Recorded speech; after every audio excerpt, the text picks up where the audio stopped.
오늘 우리에게 주시는 하나님의 말씀은 누가복음 15장 15절에서 24절입니다. 가서 그 나라 백성 중 한 사람에게 붙여 사니 그가 그를 들로 보내어 돼지를 치게 하였는데 그가 돼지 먹는 주염 열매로 배를 채우고자 하되 주는 자가 없는지라. 이에 스스로 돌이켜 이르되 내 아버지에게는 양식이 풍족한 품꾼이 얼마나 많은가. 나는 여기서 주려 죽는구나. 내가 일어나 아버지께 가서 이르기를 아버지, 내가 하늘과 아버지께 죄를 지었사오니 지금부터는 아버지의 아들이라 일컬음을 감당하지 못하겠나이다. 나를 품꾼의 하나로 보소서 하리라 하고 이에 일어나서 아버지께로 돌아가니라. 아직도 거리가 먼데 아버지가 그를 보고 측은히 여겨 달려가 목을 안고 입을 맞추니 아들이 이르되 아버지, 내가 하늘과 아버지께 죄를 지었사오니 지금부터는 아버지의 아들이라 일컬음을 감당하지 못하겠나이다 하나 아버지는 종들에게 이르되 제일 좋은 옷을 내어다가 입히고 손에 가락지를 끼우고 발에 신을 신기라. 그리고 살찐 송아지를 끌어다가 잡으라. 우리가 먹고 즐기자. 이 내 아들은 죽었다가 다시 살아났으며 내가 잃었다가 다시 얻었노라 하니 그들이 즐거워하더라. 아멘. 먼저 다음 주일 11월 24일에 있을 공동 담임 목사 신임 투표에 대해서 우리 교회 투표관리위원회를 대신해서 말씀드리겠습니다.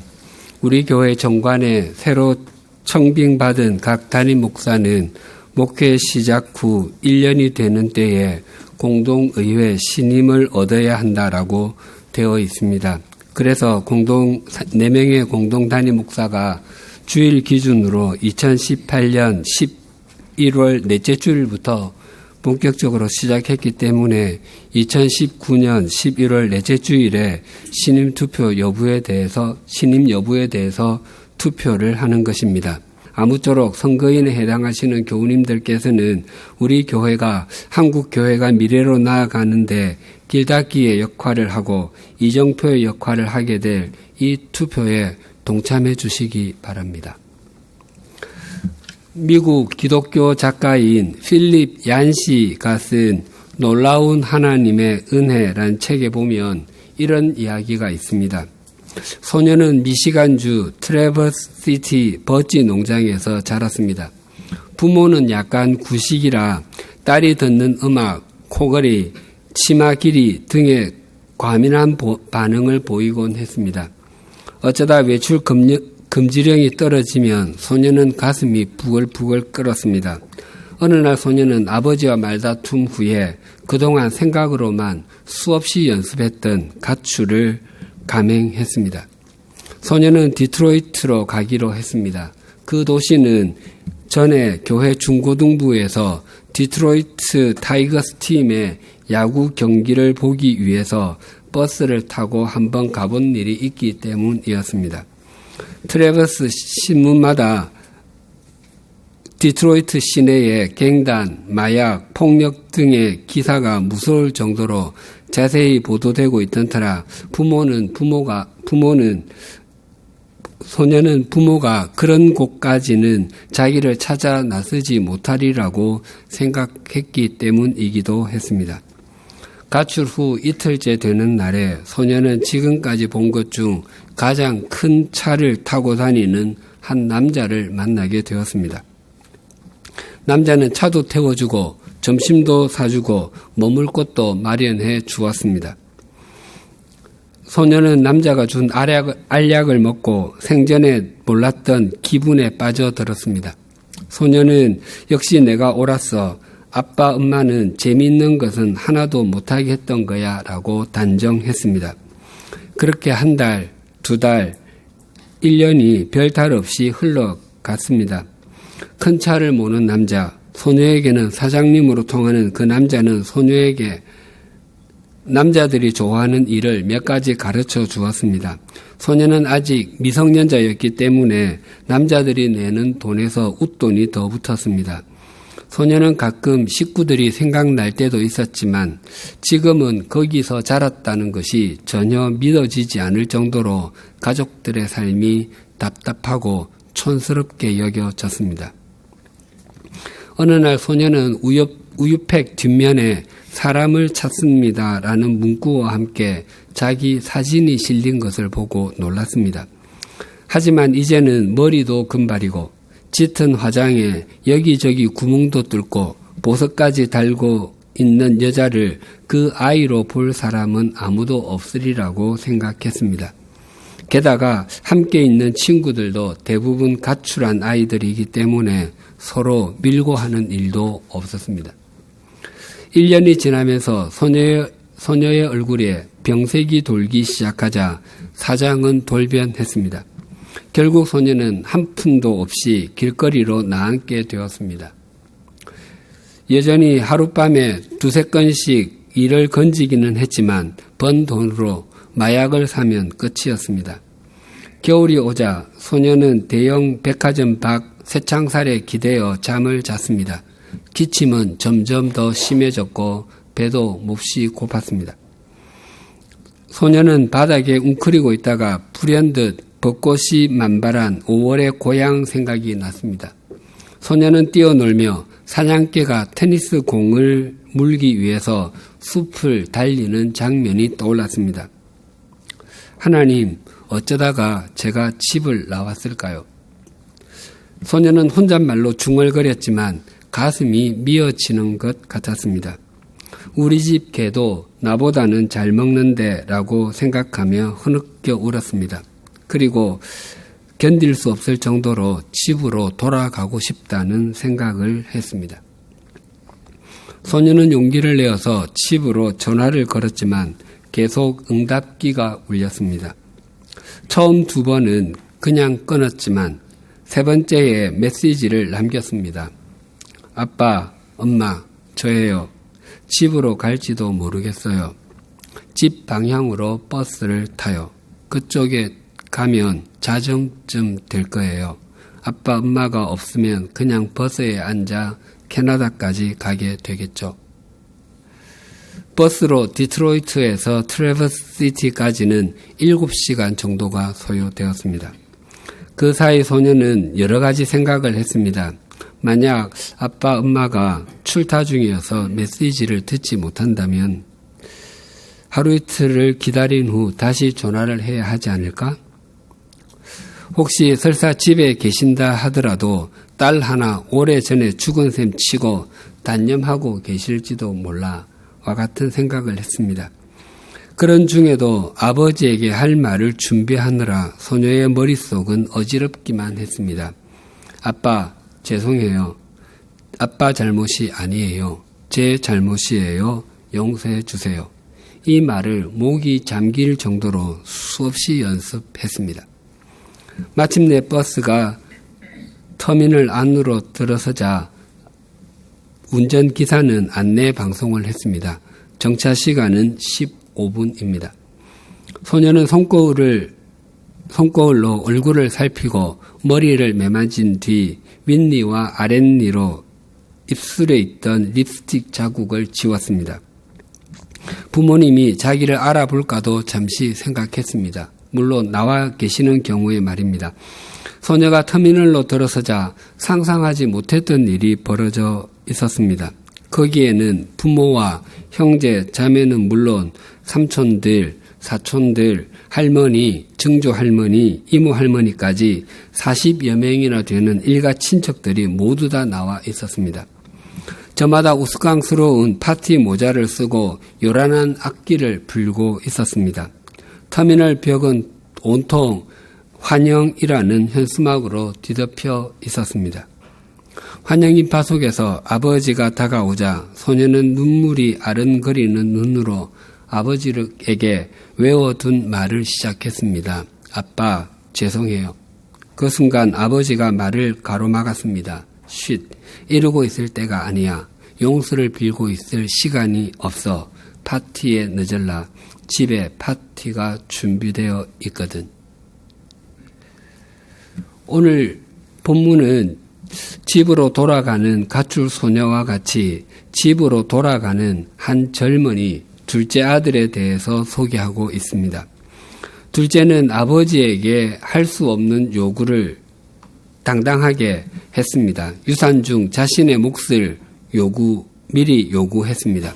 그리고는 자신 있게 가출을 감행해서 그렇게 가고 싶었던 먼 나라, 물리적인 거리뿐만 아니라 아버지와의 심리적으로 먼 거리의 나라로 날아갔습니다. 세월이 지난 후 가지고 있던 모든 것이 사라지고 말았습니다.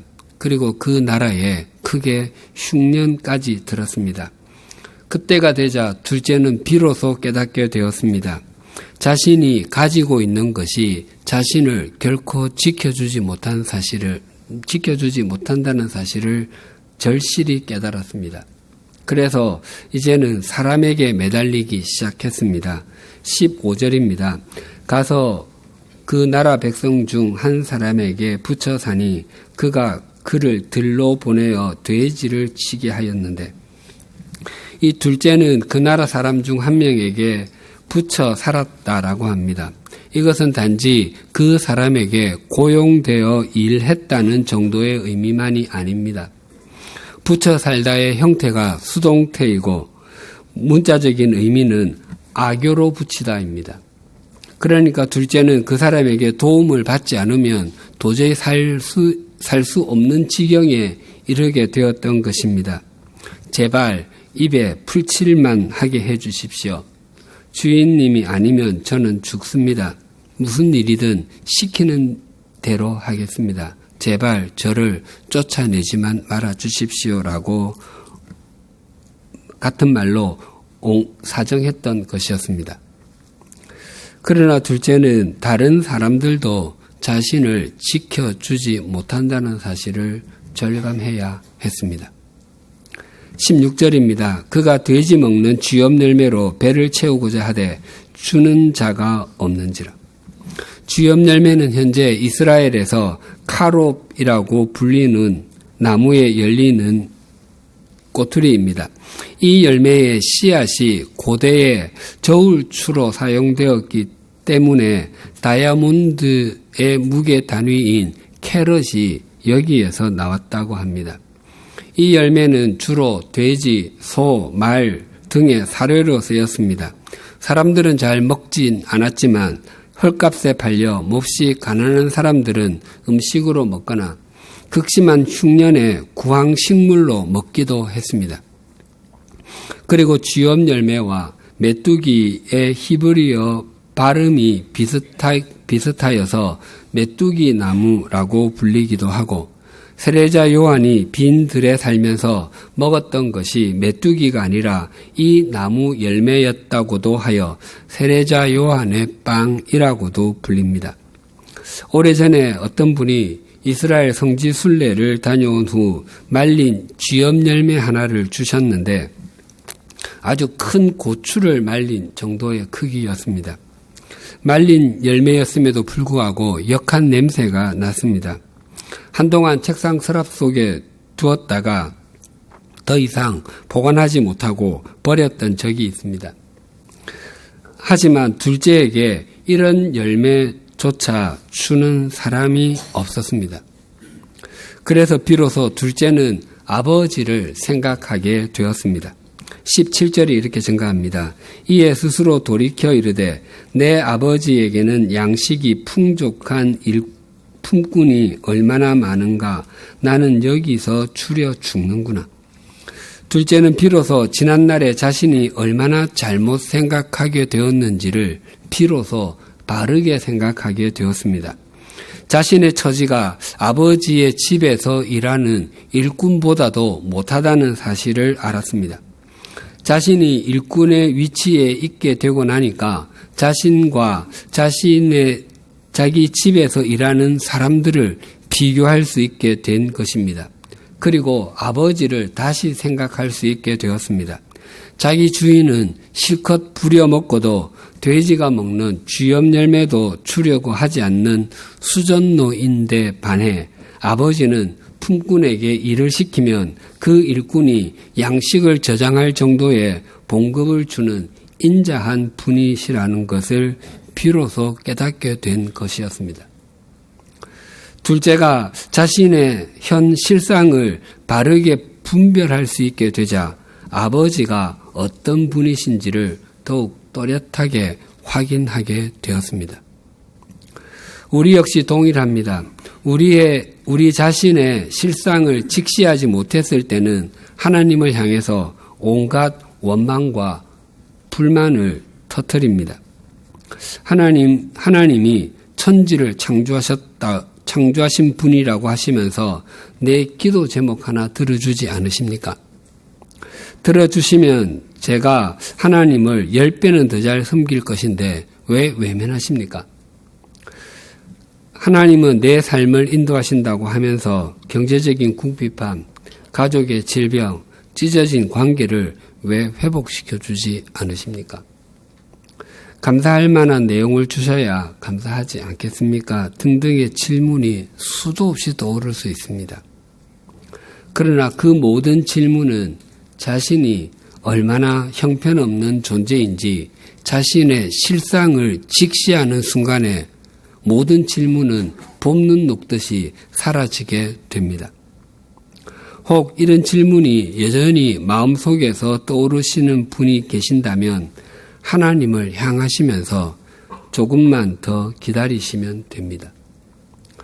허물로 가득 찬 자신의 삶과 여전히 고집 부리고 있는 자, 세속적 가치관에 쩔어 있는 자신의 실상을 직시하면 언제나 나를 향하시고 팔을 내밀고 계시는 인애하신 하나님으로 인해서 마음 깊은 곳에서부터 감사가 우러러 나오게 될 것입니다.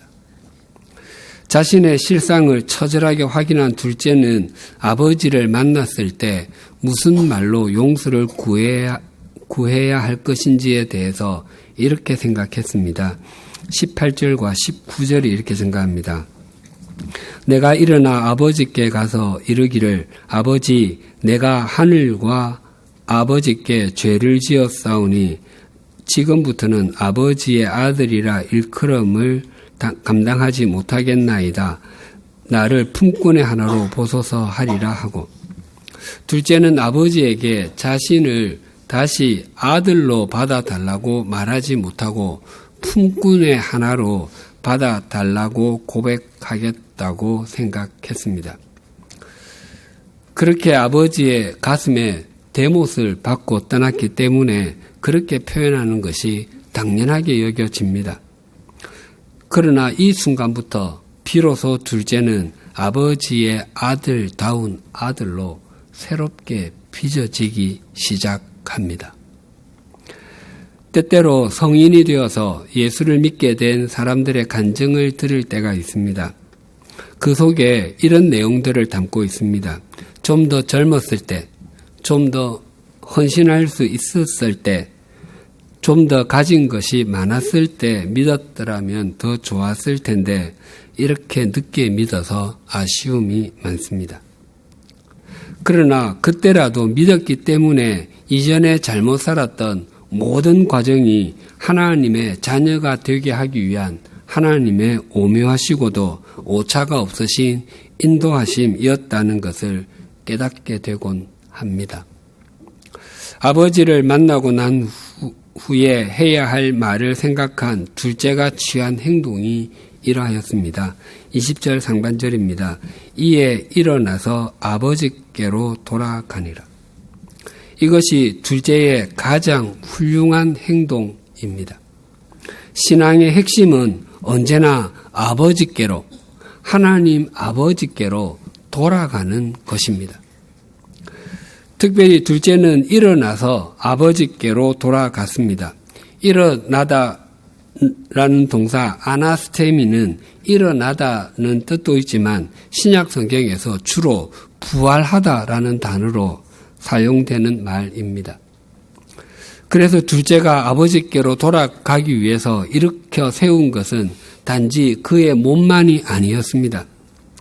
그의 심령이 깨어나 일어난 것입니다. 성령 하나님께서 깊은 잠이 들어 죽은 것과 방불했던 그의 심령을 흔들어 깨우시고 일으켜 주신 것입니다. 우리에게 하나님을 향하는 마음과 하나님을 좀 더 바르고 제대로 섬기고 싶은 소망이 있다면 그것 역시 성령 하나님께서 우리의 심령을 흔들어 깨워주신 결과입니다. 눈에 보이는 대로 행하고 세속적인 가치관이 판을 치던 사사시대에 유다 베들레헴에 큰 흉년이 들었습니다. 그래서 엘리멜렉과 나오미, 두 아들 말론과 기료는 잠시 머물다 돌아올 계획으로 모압으로 이민을 떠났습니다. 그러나 그 이민은 장기 거주가 되었고 10년의 세월이 화살처럼 지나갔습니다. 그 세월 동안 남편 엘리멜렉이 죽고 결혼한 두 아들 말론과 기련도 죽었습니다. 말론의 뜻이 병약하다인 것으로 보아 그는 병으로 세상을 떠난 것으로 보이고 기련의 뜻이 상실하다인 것으로 보아 그는 갑자기 없어진, 즉 사고로 세상을 떠난 듯이 보입니다.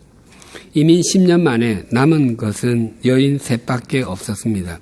그때 나오미가 자기 고향 소식을 듣게 되었습니다. 룻기 1장 6절이 이러합니다.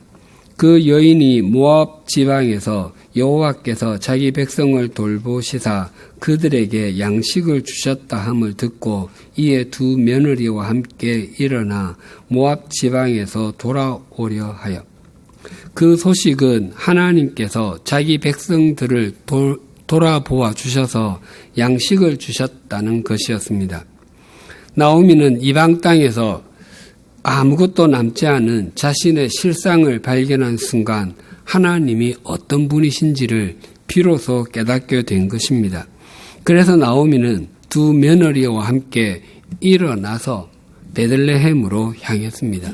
일어나다라는 히브리어 단어가 쿰입니다. 예수님께서 회당장 야이로의 죽은 딸을 살리실 때 그의 손을 잡고 하신 말씀이 탈리타 쿰입니다. 소녀야 일어나라 이었습니다. 나오미가 일으켜 세웠던 것 역시 그의 몸만이 아니었습니다. 그의 심령이 깨어 일어난 것입니다. 하나님께서는 모압에서 영적으로 깊은 잠이 들어 죽은 것과 방불했던 그의 심령을 흔들어 깨워주시고 일어나게 해주신 것입니다. 그래서 둘째 아들도 나오미도 아버지께로 하나님께로 돌아갈 수 있었습니다. 호세아 선지자는 죄를 범한 이스라엘 백성들을 향해서 이렇게 목이 터져라고 하나님의 말씀을 전했습니다. 호세아 6장 1절 2절이 이러합니다. 오라 우리가 여호와께로 돌아가자. 여호와께서 우리를 찢으셨으나 도로 낫게 하실 것이요 우리를 치셨으나 싸매어 주실 것임이라. 여호와께서 이틀 후에 우리를 살리시며 셋째 날에 우리를 일으키시리니 우리가 그의 앞에서 살리라. 당시 이스라엘 백성들은 우상 숭배로 인해서 영적으로 거의 매춘부와 같은 삶을 살고 있었습니다. 그러나 호세아 선지자는 하나님께로 돌아가자고 절규하며 외쳤습니다.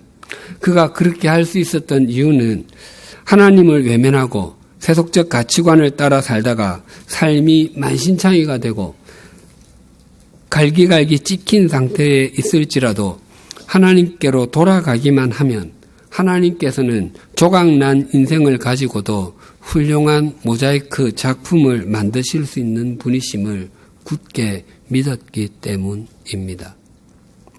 하나님이 그러하신 분이십니다. 언제나 우리가 하나님께 돌아가기만 하면 부러질 대로 부러지고 망가질 대로 망가진 우리의 인생이라 할지라도 그러한 우리를 본래의 모습으로 고쳐주시고 회복시켜 주시는 분이십니다. 왜냐하면 그분이 바로 우리를 창조하신 하나님이시고 그분이 바로 우리 아버지가 되시는 분이시기 때문입니다. 1838년에 태어난 미국의 복음성가 작곡가 중에 윌리엄 제임스 커크 패트릭이라는 분이 있습니다. 이분은 2살 때 아일랜드에서 펜실베니아주 던카논으로 이민을 왔습니다. 커크 패트릭은 교사이자 음악가였던 아버지의 영향으로 어릴 때부터 음악을 전문적으로 배웠습니다. 그래서 플루트, 바이올린, 첼로, 오르간 등 여러 종류의 관현악기를 다룰 수 있을 만큼 음악적인 재능이 뛰어났습니다. 또한 목공일도 배웠습니다. 그래서 이분은 40세가 될 때까지 가구점을 운영하면서 여가를 이용해서 음악 활동을 하다가 부인의 죽음을 계기로 음악에 전념했습니다. 교회에서 지휘자로 음악 감독으로 활동하면서 평생 100권의 성가집을 출판했습니다. 이분은 83세의 일기로 세상을 떠나셨는데 재혼한 부인에게 머리에 곡조가 맴돌고 있는데 그것을 다 쓴 후에 잠자리로 가겠다고 했는데 그는 책상에 앉아서 성가를 작곡하다가 펜을 쥔 채로 세상을 떠나셨습니다. 이분이 작곡한 것 중에서 우리 찬송가에 14곡이나 있습니다. 185장 이 기쁜 소식을 온 세상 전하세, 370장 주 안에 있는 나에게 땅 근심 있으랴, 391장 오 놀라운 구세주 예수 내 주 참 능력의 주시로다, 539장 너 예수께 조용히 나가 내 모든 짐 내려놓고 등등이 모두 이분이 작곡한 찬송가입니다. 우리 찬송가에 있는 이분의 노래 14곡 중에 유일하게 한 곡은 이분이 작사와 작곡을 함께 했습니다. 그것이 273장 나 주를 멀리 떠났다입니다. 원 제목이 Coming Home입니다. 당시 자주 열렸던 야외 부흥 집회에서 커크 패트릭은 음악 감독으로 섬기곤 했습니다. 이 찬송은 1892년 펜실베니아 로우린스빌에서 있었던 캠프 집회에서 만들어졌습니다. 그 집회에서 한 청년이 매일 밤 우렁차고 윤기가 흐르는 목소리로 찬양을 했습니다. 그의 목소리에 많은 사람들이 감동했지만 그는 그리스도인이 아니었습니다. 그는 집회에서 찬송을 부르고 돈을 받고는 설교도 듣지 않고 곧바로 집으로 갔습니다. 그 사실을 안 커크 패트릭 감독은 그에게 복음을 전했지만 냉소적인 반응만 보내왔습니다. 커크 패트릭 감독이 그 청년을 위해서 기도하는 중에 한 시가 그의 뇌리를 스쳐 지나갔습니다. 그는 그 자리에서 종이에 적기 시작했습니다. 나 이제 왔으니 내 집을 찾아 주여 나를 받으사 맞아 주소서. 5절짜리 찬송가가 그 자리에서 완성이 되었습니다. 그리고 그 청년에게 주어서 그날 밤에 특송을 부탁했습니다. 청년은 힘차게 그 찬송을 부르기 시작했지만 그 찬송을 부르다가 집으로 돌아가야 할 사람이 바로 자기 자신이라는 것을 발견했습니다. 결국 5절까지 다 부르지도 못했습니다. 그리고 그날 밤에 그는 그리스도인이 되었습니다. 그 이후 이 찬송은 수많은 사람들의 마음과 영혼을 터치하면서 하나님 앞으로 돌아오게 하는 찬송이 되었습니다. 오늘은 지난 1년 동안 주님께서 우리에게 베풀어 주신 은혜에 감사하는 감사주일입니다. 우리의 인생이 길어질수록 또 우리 신앙의 연륜이 깊어질수록 우리가 하나님 아버지의 자녀로 산다는 것 자체가 기적 같은 은혜이고 또 하나님께서 우리같이 형편없는 사람과 함께 해 주심이 감사의 제목이라는 것이 절감되지 않으십니까? 둘째 아들이 아버지를 떠나서 뭔가를 이루어 보려고 하고 아버지가 없는 곳에서 삶의 의미와 가치를 이루어 보려고 했습니다. 하지만 그가 경험해야 했던 것은 들판이었고 돼지치기였고 지엄 열매도 먹지 못하는 삶이었습니다. 하지만 그가 거기에서 일어나 아버지께로 돌아오는 순간부터 또 아버지가 어떤 분이신지를 망각하지 않는 한 그에게는 매일매일이 감사의 날이 될 것입니다. 우리도 동일합니다. 우리가 하나님 아버지께 드릴 수 있는 최상의 예물은 우리 주머니에 있는 것이 아니라 우리 자신, 우리의 삶입니다. 우리가 예수 그리스도의 십자가로 말미암아 구원을 얻은 하나님의 자녀가 되었다면 우리가 주님 안에서 함께 지어져 가며 하나님 아버지를 목적 삼는 삶을 사는 것보다 더 나은 감사 예물이 또 어디에 있겠습니까? 혹 지금 계신 삶의 자리가 하나님 아버지로부터 멀리 떠나 있거나 영적으로 주저앉아 있다면 눈을 들어 보십시다. 우리를 일으켜 세워주시기 위해서 손을 내밀고 계신 하나님 아버지가 보이지 않으십니까? 우리의 삶과 믿음이 하나님 아버지께로 향하면 우리의 매 주일은 감사 주일이 될 것입니다. 기도하시겠습니다. 하나님 아버지, 오늘 감사 주일의 말씀을 통해서 우리가 이 땅에서 살면서 늘 돌아가야 할 것이 어디인지 되새기게 해주셔서 감사합니다. 우리는 머리로는 아버지께로 돌아가야 한다는 것을 생각하면서도 몸은 세상을 향하는 존재인 것을 고백합니다. 그래서 머리와 몸이 다르게 움직일 때가 정말 많았습니다. 아버지를 떠난 둘째 아들을 일으켜 세워주셔서 아버지께로 돌아가게 하시고 흉년의 기간을 하나님을 외면하는 방법으로 극복하려 했던 나오미도 일으켜 세워주셔서 하나님께로 돌아가게 해주신 주님께서 혹 우리도 하나님을 외면하는 자리, 하나님의 말씀에 불순종하는 자리에 있다면 하나님 아버지가 계시고 하나님의 말씀이 있는 자리로 일어나 돌아가는 용기와 믿음을 주시옵소서. 우리의 삶이 하나님께 드리는 최상의 감사 예물이 되게 하여 주시옵소서. 우리가 날마다 하나님과 더불어 살아가므로 예배가 생활화되고 생활이 예배가 되며 다른 사람들을 세우는 밑가지의 역할을 잘 감당하게 하여 주시옵소서. 또한 우리 100주년 기념교회가 소명지로 받은 양화진 외국인 선교사 묘원과 한국 기독교 순교자 기념관을 제대로 그리고 바르게 가꾸어 감으로 한국 기독교 200주년을 향해 한 걸음씩 걸어가게 하여 주시옵소서. 우리 교회가 걸어가는 길이 한국 교회를 위한 이정표가 되게 하여 주시옵소서. 그리하여 우리가 매주 맞는 주일이 항상 감사 주일이 되게 하여 주시옵소서. 예수님의 이름으로 기도드립니다. 아멘.